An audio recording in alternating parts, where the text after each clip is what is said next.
Ada seorang warga Palestina ditangkap di Indonesia. Dan ini berdasarkan red notice Interpol.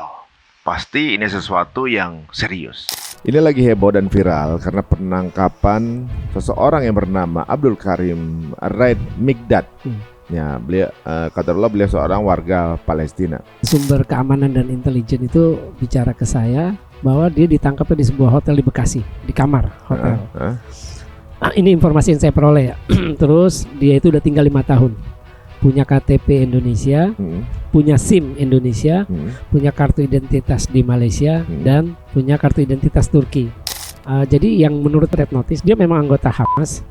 Terus dia ingin merencanakan pengeboman terhadap sejumlah kepentingan Israel. Selain Siprus, itu ada Yunani, terus ada Thailand, ada Malaysia, ada Indonesia, ada Myanmar, dan Turki.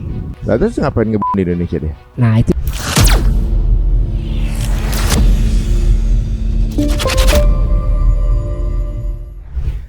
Kita wajib bertanya-tanya, apa alasan ditangkapnya? Apakah alasannya karena kewarganegaraannya, agamanya, atau memang ada sesuatu yang dilakukannya? Baiklah, sekarang ini kita akan ngobrol dengan narasumber kita yang tentunya juga sudah biasa membahas mengenai isu-isu geopolitik yang ada di Timur Tengah. Tapi kali ini terjadi di tanah air bersama Bang Faisal Assegaf. Assalamualaikum warahmatullahi wabarakatuh. Waalaikumsalam warahmatullahi wabarakatuh. Sehat Bang? Sehat, alhamdulillah. Alhamdulillah. Setelah berapa lama nih baru podcast lagi nih saya nih. Iya. Bang, ini lagi heboh dan viral karena penangkapan seseorang yang bernama Abdul Karim Raid Migdad. Ya, kata Allah beliau seorang warga Palestina, gitu ya. Yang ramenya ini dikarenakan beliau warga Palestina ditangkap di Indonesia. Nah, ini menjadi pertanyaan karena belum ada informasi jelas mengenai apa yang terjadi dan kenapa, siapa dan segala macam. Dan infonya beliau sudah tinggal lama di Indonesia sebenarnya. Ini yang diketahui Bang Faisal gimana?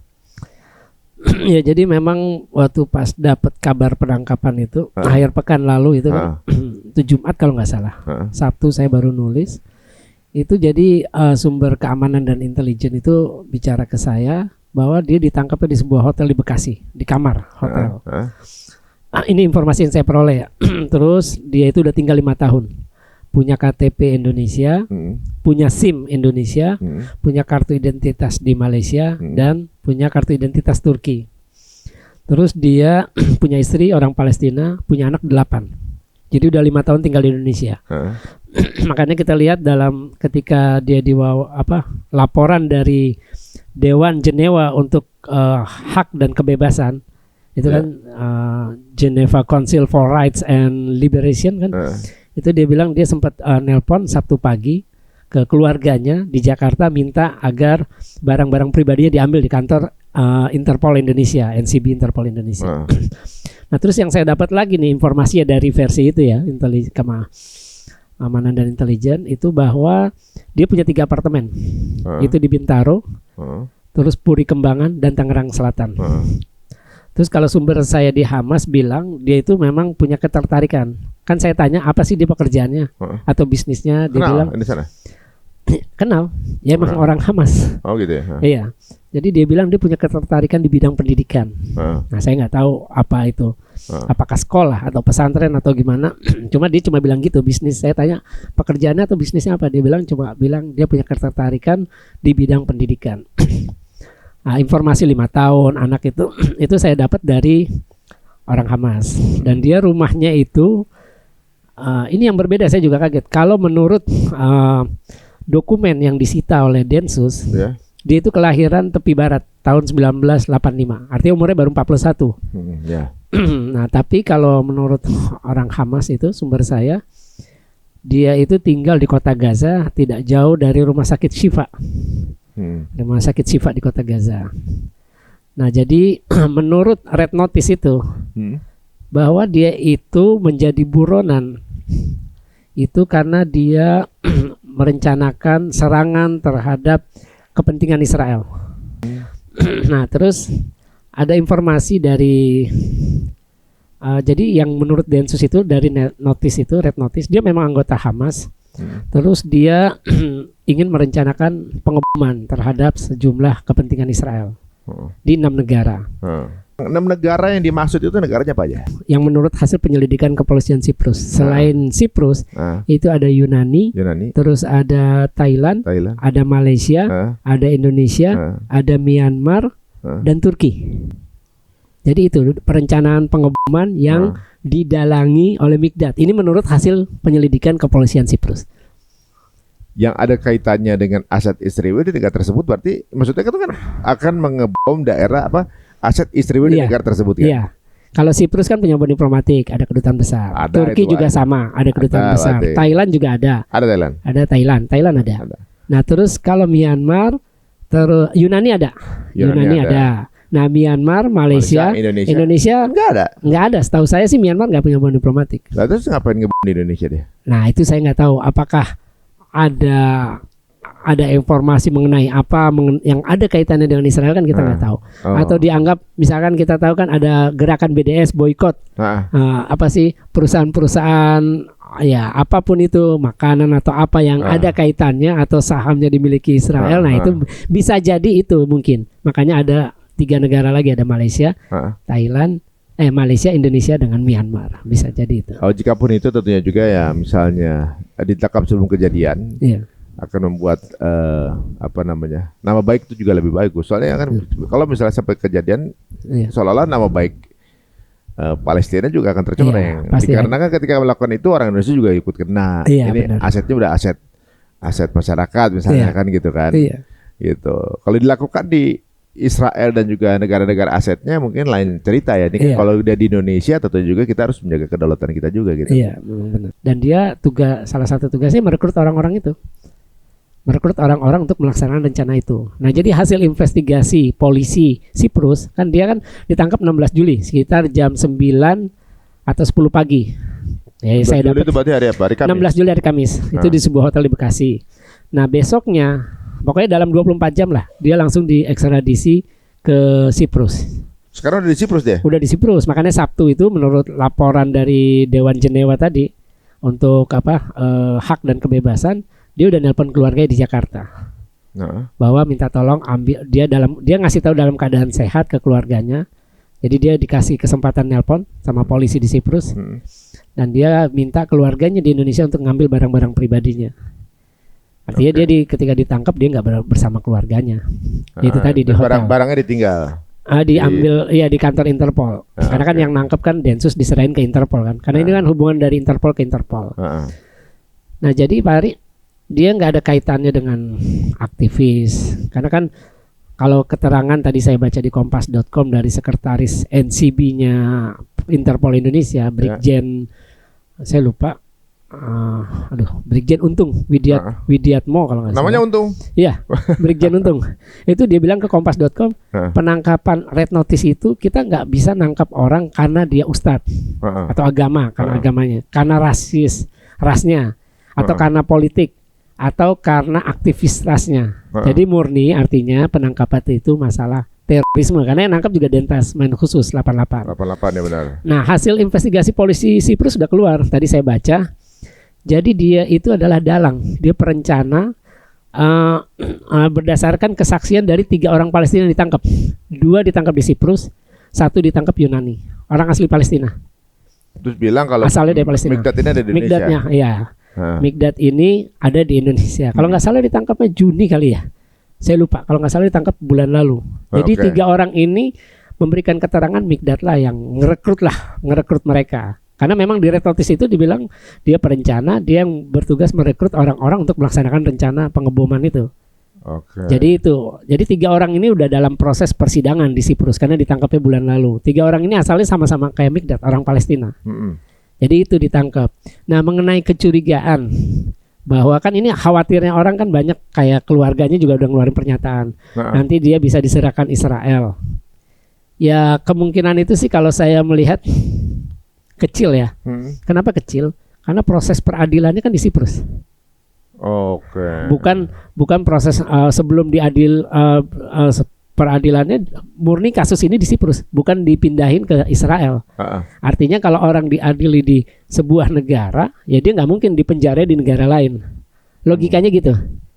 Jadi kekhawatiran itu bisa ditepis lah. karena proses peradilan terhadap 3 orang yang sudah ditangkap duluan, orang-orang yang direkrut. Jadi dibilangnya mereka mengakui kepada polisi Siprus bahwa mereka memang direkrut. Jadi memang red notice ini permintaan Interpolnya Siprus karena berdasarkan keterangan 3 orang yang sudah ditangkap yang dia bilang direkrut oleh Mikdad. Mikdad ini rekruter atau dia bagian dari, maksudnya Dia perencana dalangnya, semuanya. Oh. Dalangnya semuanya itu tadi karena berdasarkan hasil dokumen yang disita Densus ketika ditangkap itu ada kartu identitas Turki, ada kartu identitas Malaysia. Jadi memang biasa bolak-balik. Kita tahu waktu 2018 pembunuhan ahli komputer yang Palestina yang di Malaysia. Nah, itu kan juga Hamas. Oh gitu. Iya, jadi memang beroperasi di sana, beroperasi di Turki dan lain-lain. Cuma memang yang jadi kekurangan kita adalah kita tidak mengungkapkan ke publik. Iya, malah bertanya-tanya nih orang. Jadi orang-orang bertanya-tanya, ini kenapa dia ditangkap? Terus juga saya juga ditanya juga beberapa aktivis yang memang punya kaitan dengan Palestina juga bertanya-tanya, ini kenapa ditangkap? Artinya ada kecurigaan. Saya kira ya memang pihak berwenang dalam hal ini mungkin Interpol, karena saya juga nanya ke Kementerian Luar Negeri nggak ada yang mau jawab, artinya nggak mau menanggapi karena kan ini isu sensitif. Kita ini baru untuk pertama kali menangkap orang Palestina. Pertama kali ya? Pertama kali. Yang kedua, kita nggak pernah menetapkan Hamas atau kelompok pejuang Palestina lainnya seperti Jihad Islam ataupun yang lain-lain, PFLP, DFLP, karena kan banyak faksi-faksinya kan. Kita nggak pernah Fatah, kita nggak pernah menganggap mereka sebagai organisasi teroris. Jadi penangkapan ini memang benar-benar mengejutkan. Nah, jadi kalau misalkan ada orang curiga, sebelumnya kalau nggak salah kita nolak pejabat Hamas, Basim Naim datang kan, bekas Menteri Kesehatan Palestina kan, kita kan rame berita ya, dia ditolak masuk.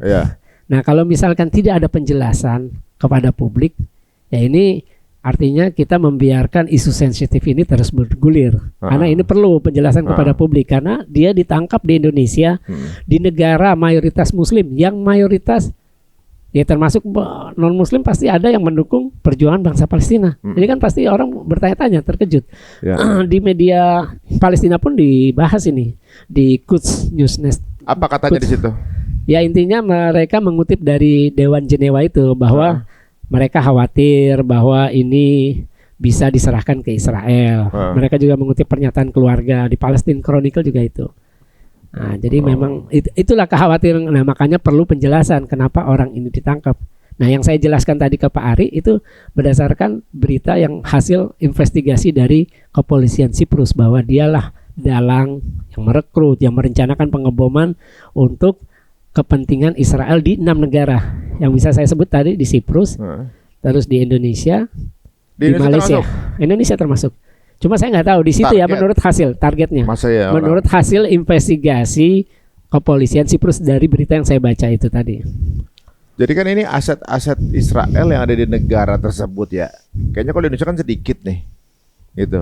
Ini yang menjadi target itu kan di negara, ada aset Israel di negara tersebut. Kalau Siprus memang jelas sudah ally deh kan ibaratnya. Siprus mengajukan untuk ditangkap beliau ini gitu ya, langsung dilaksanakan sama Interpol. Jadi karena itu tadi berdasarkan keterangan 3 orang Palestina yang sudah ditangkap sebelumnya yang direkrut oleh Mikdad, bahwa menurut keterangan ini saya baca di berita hasil investigasi kepolisian itu bahwa ya Mikdad ini, karena kan kalau kita lihat aneh, dia udah tinggal 5 tahun, kok tiba-tiba ditangkap. Nah, dengan kasus ini artinya ada kaitan bahwa ditangkap orang-orang Palestina yang berniat mengebom kepentingan Israel di Siprus, di 6 negara tadi termasuk Siprus, yang saya baca Indonesia, Malaysia. Nah itu akhirnya dia keluarlah red notice untuk nangkap. Gitu. Tapi beroperasinya kata hasil investigasi lebih banyak dari Malaysia. Oh begitu. Memang baru Siprus doang ini yang paling kencang. Karena Siprus memang kan punya hubungan diplomatik kuat ya sama Israel. Karena kan dekat. Biasanya orang Israel tuh kalau misalkan ada apa-apa paling dekat kabur tuh ke Siprus. Selain ke Mesir ya. Karena Mesir kan berbatasan darat dari Sinai Taba, lewat Taba. Nah Siprus ya dengan penerbangan. Dan biasanya di orang-orang Israel yang sekuler, tidak mau menikah dengan cara Yahudi, agama Yahudi, itu mereka cari istilah legalitasnya di Siprus. Oh gitu. Ya.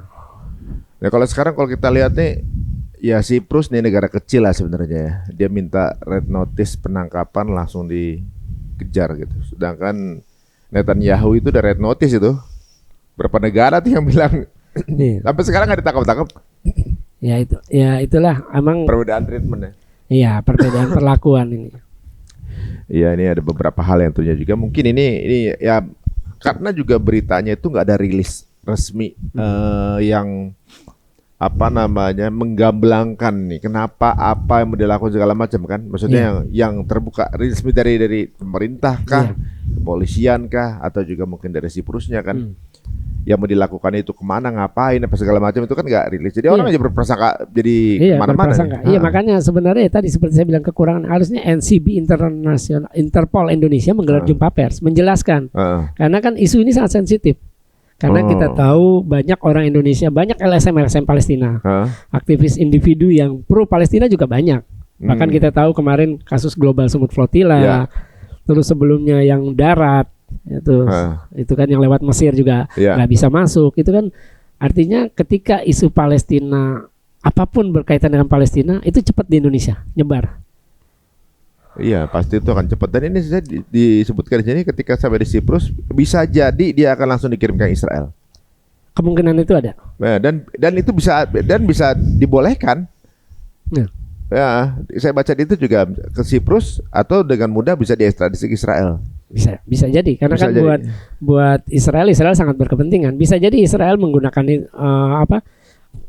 pendekatan atau hubungan diplomatiknya untuk memaksa atau membujuk Siprus untuk memindahkan Mikdad ke Israel. Nah, kalau sampai Mikdad dipindahkan, diserahkan ke Israel, itu beritanya akan sangat besar di Indonesia. Karena kan ditangkap di Indonesia. Tuh kan tuh, mereka memang Cyprus authorities to stop any process that could lead the surrender Mikdad to Israel. Orang memaksa jangan sampai Siprus nyerahin Mikdad ke Israel. Iya, itu. Gitu. Jadi harus memastikan lembaga-lembaga kemanusiaan internasional harus menekan Siprus untuk tidak ngirim ke Israel. Iya. Dan saya kira juga pihak Indonesia berkepentingan untuk itu. Karena kalau nanti sampai ke Israel kita dianggap turut membantu Israel untuk menangkap. Oh iya benar juga. Iya. Nanti kita akan dianggap. Dia punya kartu negara Indonesia nggak? Yang saya KTP. dapat itu ada KTP Indonesia, SIM Indonesia. Karena yang saya dapat infonya dia udah 5 tahun tinggal di Indonesia. Oh, berarti kan dia warga negara kita juga tuh. Sebenarnya bisa diperdebatkan itu kan. Nah itu nggak tahu dah gimana dia dapat KTP-nya. Ya itu tadi karena kita belum ada kesempatan untuk wawancara Densus atau Interpol. Nah saya kira yang paling berkepentingan di sini ya karena hubungan antara Interpol dan Interpol, NCB, Interpol, Polri Indonesia ya harus segera memberikan penjelasan ke publik biar isu ini tidak melebar kemana-mana atau semakin sensitif karena ada nama Palestina di sini. Dan Siprus ini kan negara yang tidak mengancam sebenarnya dan bukan ibaratnya apa ya, negaranya tuh kayak nggak dihitung lah untuk urusan begini gitu. Kenapa? Kan lagi pula kok nargetin Siprus sih gitu. Kecuali kalau asetnya Israel yang penting gitu ya. Enggak, Pak Ari, Siprus itu salah satu pangkalan udaranya Inggris itu ada di Siprus. Oh gitu. Jadi Inggris ketika perang Gaza, Inggris tuh berkontribusi untuk bagian pengintaian pesawat nirawak, ngintai Gaza. Itu lewat Siprus karena pangkalannya di Siprus. Kan paling dekat. Makanya kita lihat Global Sumut Flotilla dari Italia, Yunani, Siprus baru ke Gaza karena dekat. Nah, jadi Inggris itu punya pangkalan udara di Siprus. Nah, itu yang ikut berkontribusi untuk mengintai jalur Gaza. Pesawat nirawaknya angkatan udara Inggris di situ. Mungkin itu kelincerannya kali ya. Bisa jadi dianggap Siprus ini ikut berkontribusi dalam genosida karena menyediakan wilayahnya untuk pangkalan udara Inggris untuk mengintai wilayah Gaza. Itu yang pernah saya baca seperti itu. Selain juga memang banyak orang Israel sering ke situ. Iya, karena dekat kan. Punya hubungan diplomatik, dekat. Terus juga ya itu tadi orang-orang Israel yang sekuler yang nggak mau menikah secara agama Yudaisme dia akan minta pengesahannya di Siprus, catatan sipil lah istilahnya. Oh gitu. Iya, kalau kemarin kan ketika penyerangan Iran ke Israel kan warga Israelnya kaburnya ke Siprus kan, banyak ya dari banyak yang ke Siprus. Iya, Siprus karena paling dekat.